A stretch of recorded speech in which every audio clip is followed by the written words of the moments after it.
Hey Vibers, it's Kai. Welcome to Season 3, Episode 1 of the Vibe with Kai podcast. Today, I'm sitting with the one and only Ryk Lewis, Philadelphia native and the creator, director, and producer of the new family-friendly musical, The Ongoing Plight of the Ferryman, running exclusively at the Plays and Players Theater in Philadelphia. Philly, city of brotherly love, my town, I love it. Before we get things going, be sure to follow me on your favorite social media platforms at The Vibe with Kai, or visit my official website at thevibewithkai.com, where I'm always posting things that'll help you do good, feel good, be good, and live a good life full of good vibes. But enough about me. My guest today is Ryk Lewis. Ryk is a writer, composer, director from Medford Lakes, New Jersey, Jersey boy in the house. Born and raised in Philly, the arts have always been a part of his life. He started by learning piano at the age of 5 and joining and touring with the Philadelphia Boys Choir at the age of 12. As an adult, he worked in the audio department at the Prince Musical Theater, then as a sound designer at the Walnut Street Theater for their main stage. His directing credits include Little Shop of Horrors, The Breakfast Club, David Mamet's Glengarry Glen Ross, Man of La Mancha, and many others. Ryk was the director at Fusion Performing Arts Center in New Jersey and dedicated much of his time and talent to making the arts accessible to everyone. He has drafted programs that use the performing arts to teach social and cognitive skills to those in the autism spectrum, and another to provide underprivileged youth hands-on training in their technical theater. Ryk has also written and produced and directed his own shows through Fusion Performing Arts Center and Braid Child Stage Work, such as the show that we're going to be talking about today, The Ongoing Plight of the Ferryman. Today, we are talking about Ryk's life, his viewpoints, his family-friendly musical, and that musical is great because it explores the question, what do you do when you don't want to do the only thing you have to do? But that's enough about me talking. My friend, Ryk, what's going on, man? How are you? I'm all right. There's a lot going on. We're excited about what's coming up. Yeah. It's going to be a fun show. You know, it's funny because you and I, we've never really crossed paths per se, but I've known of you and we've been Facebook friends for quite some time. Mm-hmm. But I don't believe, if I'm not mistaken, I don't believe we ever crossed paths. Am I correct? We haven't, but about 900 mutual friends that we know have. Right. Yes, we run in the same circle. We just haven't been in the same place at the same time, I believe. Come see the show. Yes. I'll be there. I'll be there. Absolutely. We'll fix that. So one of the things that I want to kind of talk about here before we get into the specific details about the show itself, one of the most important things that I believe that theater in general has been has been talking about recently, especially in the Philadelphia area, is diversity and inclusion. Which is quite a big deal. Diversity and inclusion in theater, especially in Philadelphia theater, has been a hot topic as of late, rightfully so. Can you just talk a little bit about your experience navigating this your own personal experience navigating this ongoing issue? Sure. So I'm old. I'm older than I look. 21, right? Come on, 21. Right. Yeah, I'm past 50. But back in the day when we used to book design jobs on the phone, there were a number of times where I would line up a sound design gig or a technical director gig, and then I would show up at the place and they would see this and go, "Oh, Ryk Lewis," because what they heard on the phone was very different than what I see. And so there was an expectation that if someone was a designer, if someone had credits, if someone had been working for a while, that they fit in a very specific dynamic, particularly designers. The pool was very small. So there were lots of Black performers, there were lots of Black musicians, there were a few Black directors, but when it came to the artistic team in a lot of Philadelphia theater, that didn't really exist. So very early on, I came to realize that I was navigating in spaces where not a lot of other people of color were. As things moved along, as my career moved along, that kept sort of being the thing. Eventually, I wound up doing mainstage sound design at the Walnut Street Theater for 3 seasons. I'm still the only Black main stage designer in the history of the Walnut Street Theater. That blows my mind. Right, in a city like Philadelphia, that for those of you that don't know, that may not be familiar with the Philadelphia area, the Walnut Street Theater, that's no small theater. You know, that's a pretty legit regional establishment that is in this area. And the fact that you to this day are still the only one that do you feel like I guess a burden to hold that mantle, let alone bring other people on? Do you ever feel any kind of pressure from that? Um, sort of.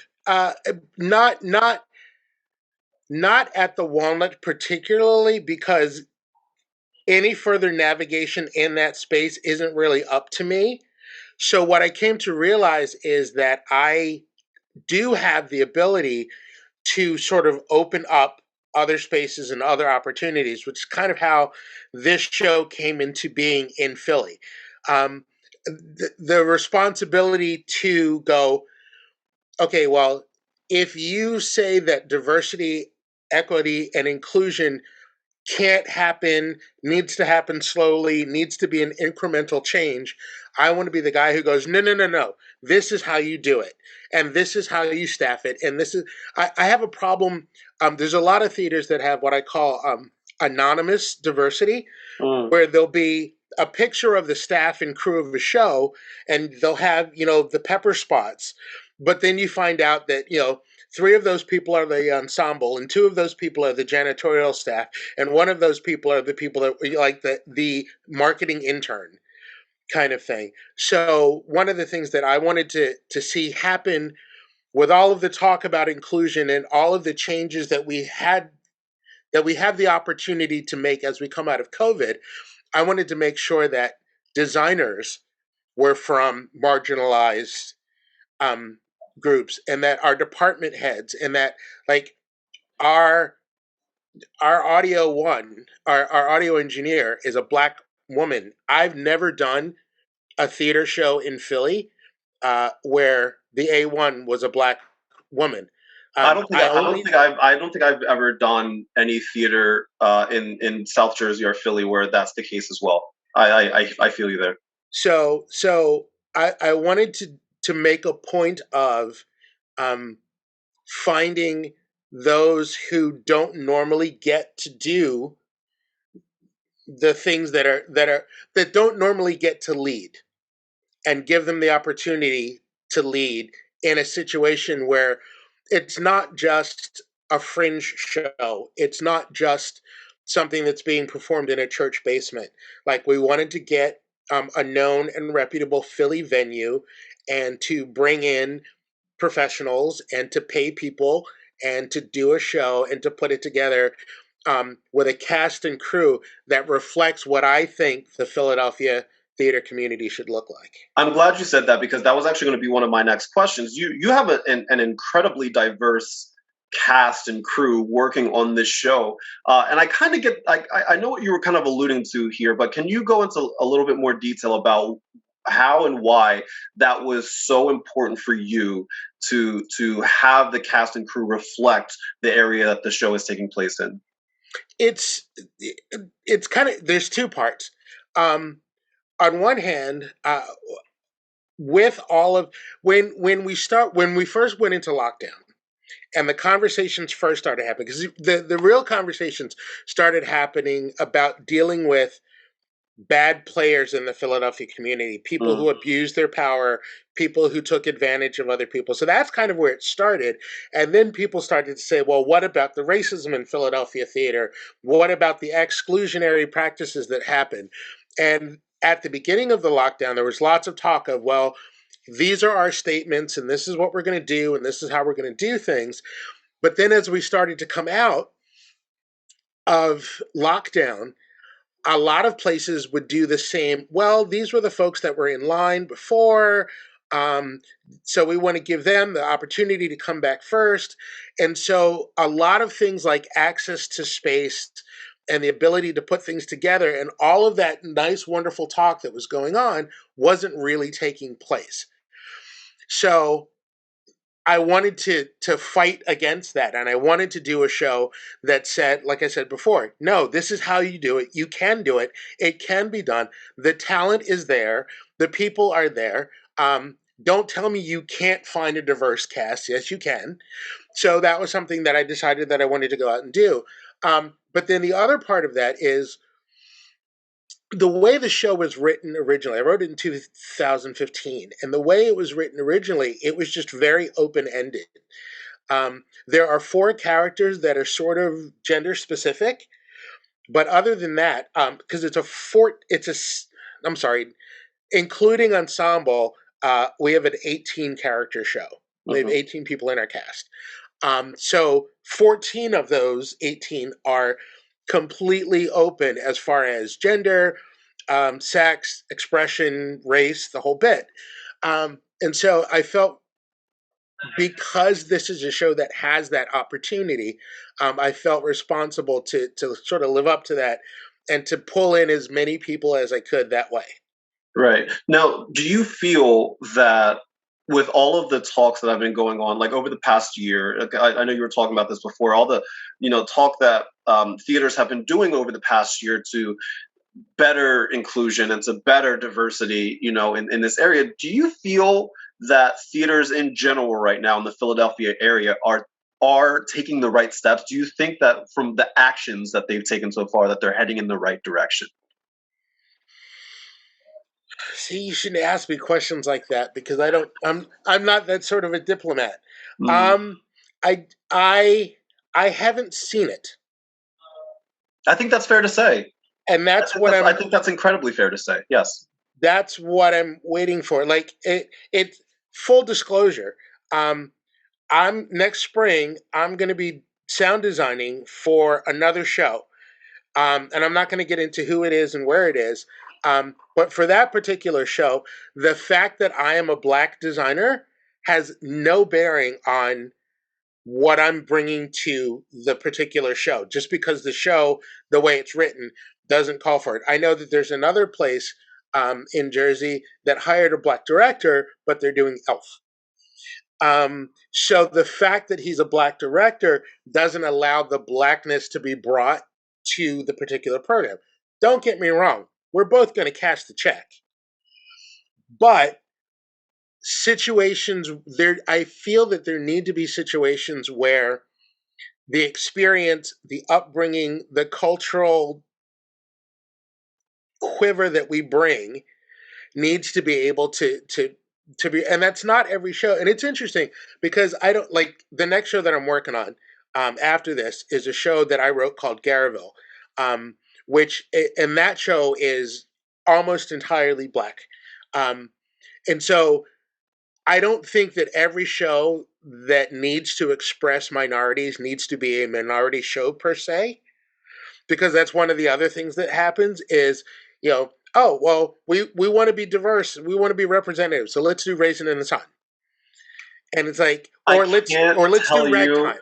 I can't tell you how often I've heard that very thing, Rick, Right, when they say, "Okay, we need to improve our diversity, so let's do Once on This Island, right, let's do Ragtime, let's do this." right, And I try to explain to theater sometimes that, because I've been very fortunate enough to sit on a lot of boards and a lot of panels, discussing this very topic. And one of the things that I said to every single theater that I've talked to, I said to them, it's not just about that.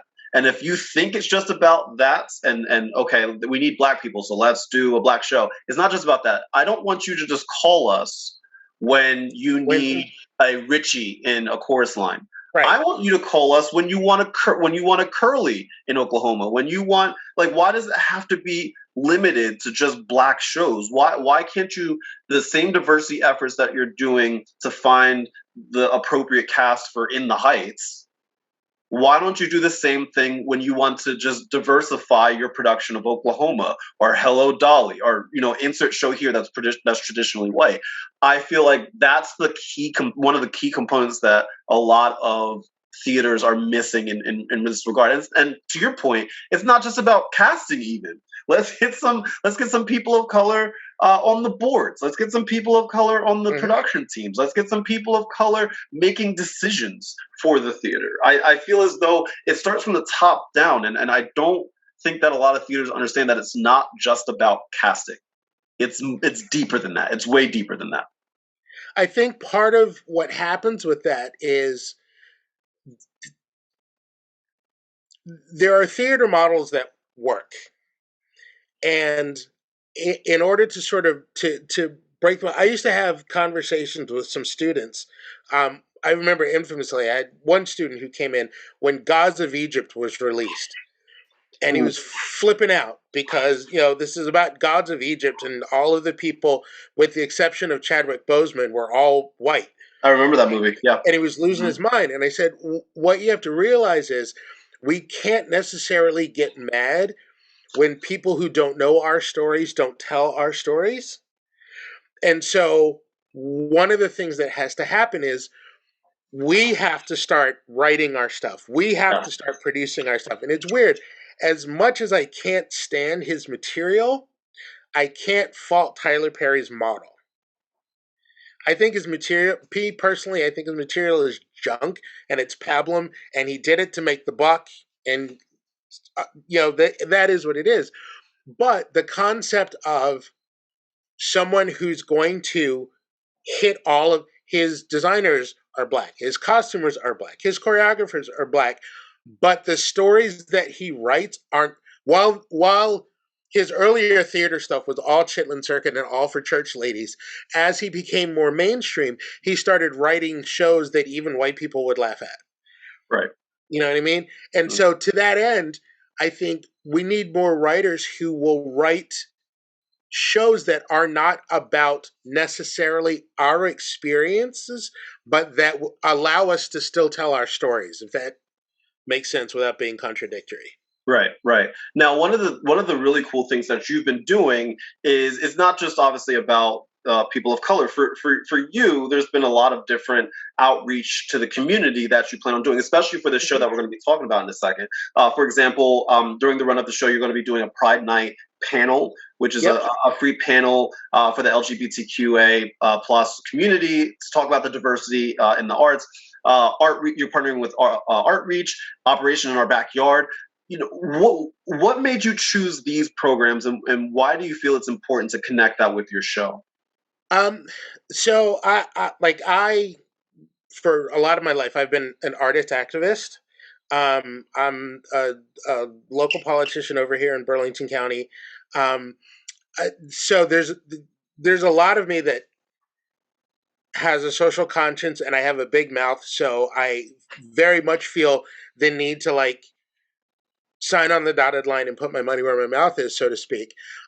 So working with Galay and Art Reach and Operation in My Backyard, um, I feel like it's it's easy for us to again put representation in some form or another on a stage.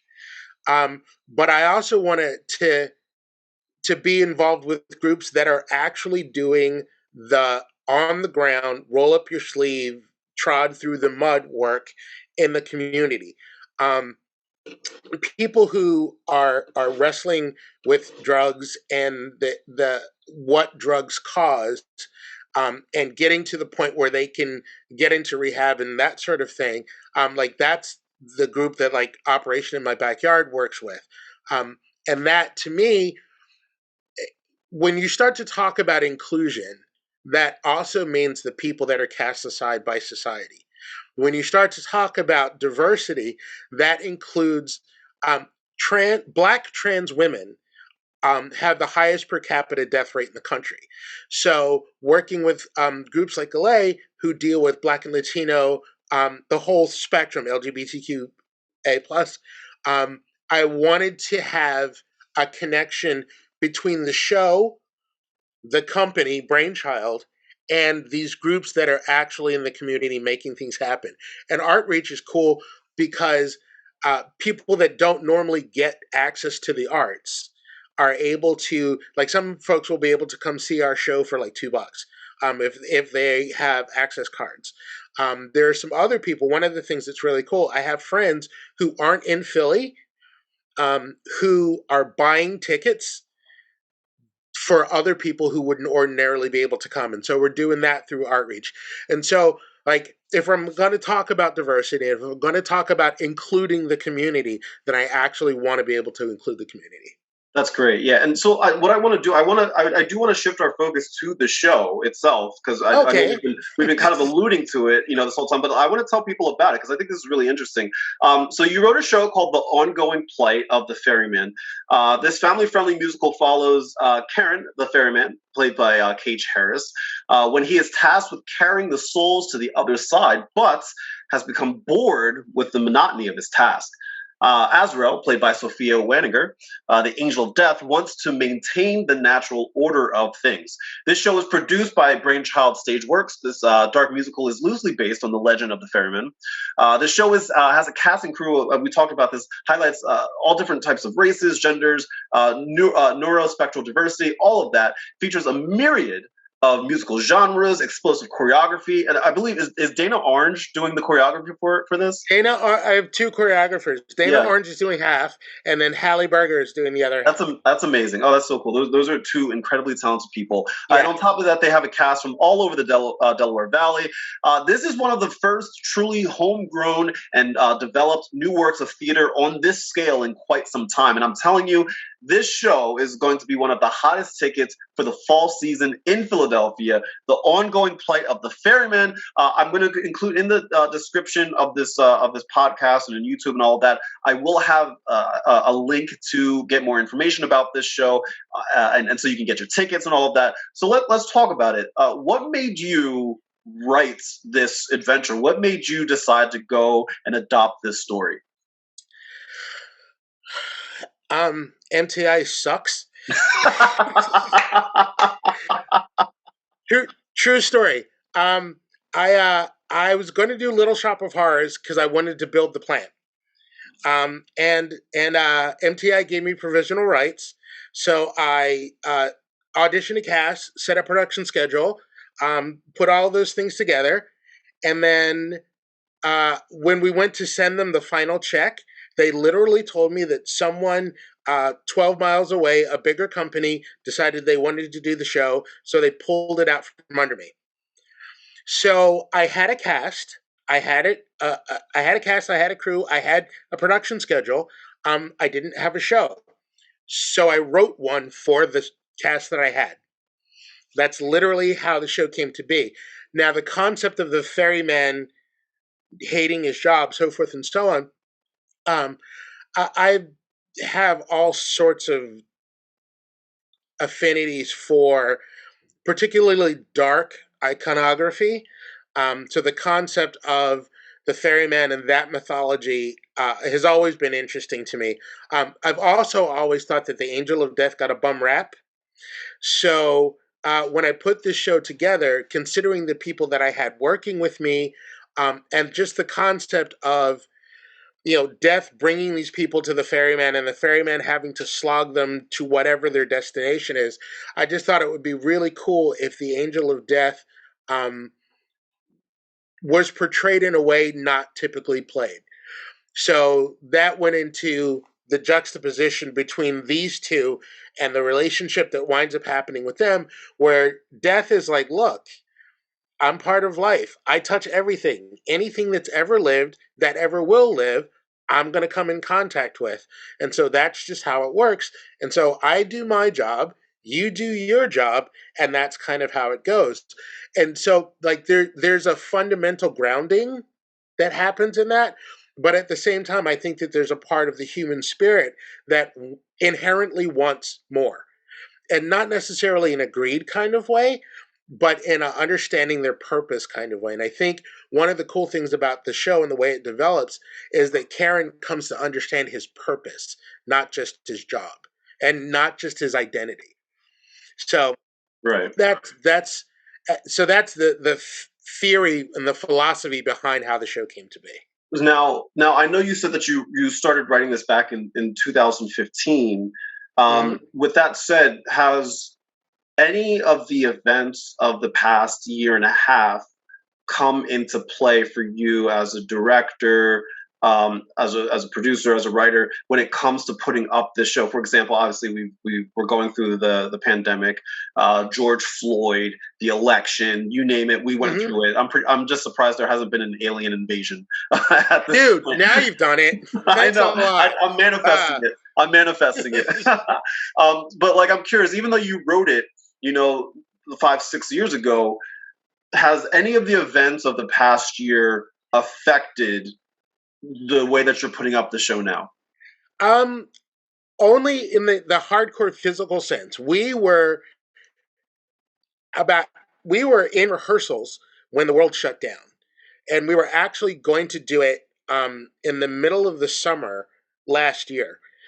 So we started rehearsals, I think, in February, and then things started, to slow down, and so we're like, oh well, we'll push it back to May, and then people started acting the fool, and oh, we'll push it back to October, and then people decided not to get masks and all of that sort of thing, and Philly came out and said, well, nobody's doing anything until next year, so that in and of itself completely changed where we were going to do it, the scale on which we were going to do it, because at that point in time, it was much smaller, and I was going to use it as a stepping stone to other things that we may or may not talk about. But so physically, it changed how we wound up producing it. But then, as far as structurally and artistically, all of the things that were going on and all of the upheaval that was happening was always sort of part of my radar, and always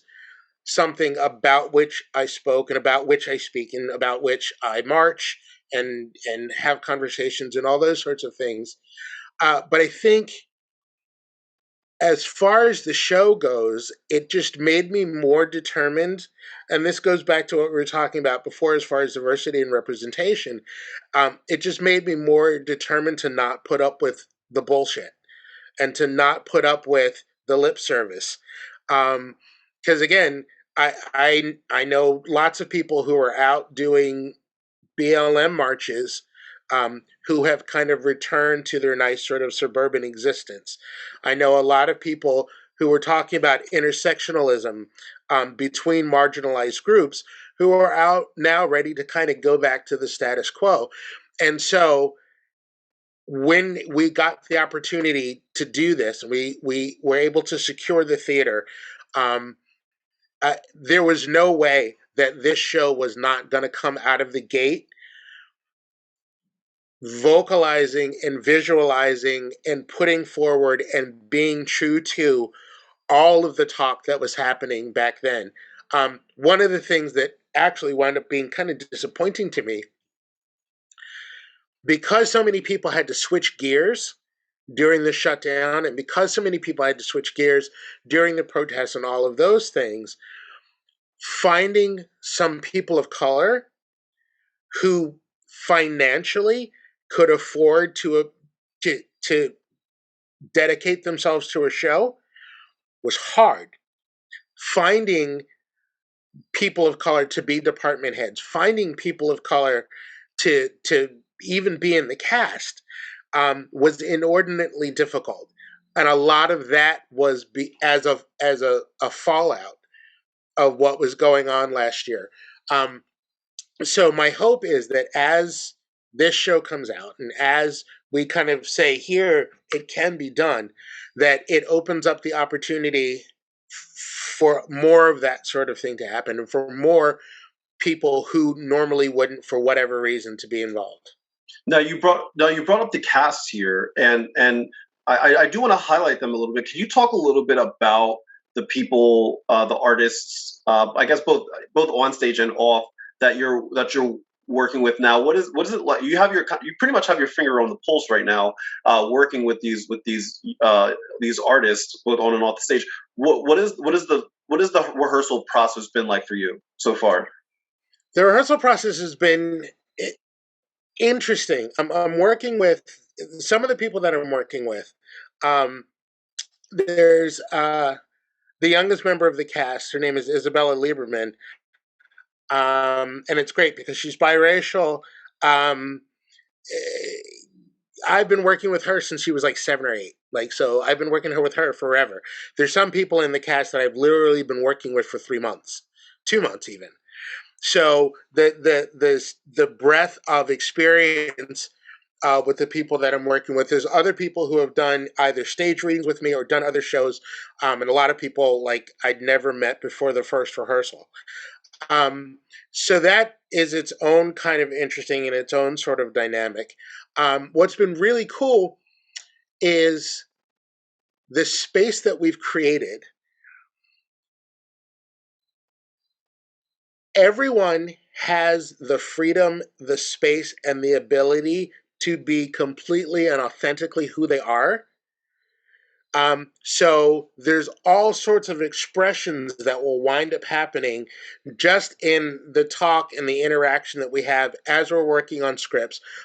Because the music is so different, we've got everything from like straight up gospel to techno to um, Lutheran type church, like all sorts of different things. So everybody winds up just kind of being able to exist as they are and to interact as they are. And so there will be some times when I'll make a joke um, in rehearsal that only the black people get. And it was only for the black people to get. And so when I throw it out there, they get it, and the rest of the room looks at us like, what? But then there's other times I'll make things that only the old people get. And then there's times that, like, there's other jokes that are made that only the gay people get. But at the same time, like, everybody's just able to kind of be, and there's never been any sort of sense of us and them based on the way anybody exists. One of the things that's always been very important, even as I was talking about the show being open ended, is back up a little bit. Our casting designer, Jay Queen, who is a gay man, came to me one day and he said, "Thank you for writing such a gay show," which I thought was interesting because I never wrote the show as a gay show, but because of the people that are in the show and the representation in the show, there's a feel, but there's nothing in the show about anybody being gay or black or white or any of that. It's just people existing. And so there are gay people in the show who exist in this space as who they are. And so that authenticity just kind of gets to play itself out. Right. So that's been really a really cool part of the rehearsal process. Everybody really just existing as they are. That's the best. Honestly, that's the best feeling in the world. Just as an actor, from my standpoint, to know that you can walk into a rehearsal process of something that is so intimate, of something that is so powerful, and know that you can walk in there, you can be comfortable, you can take risks, you can bond, because that doesn't happen with every theatrical experience that we have.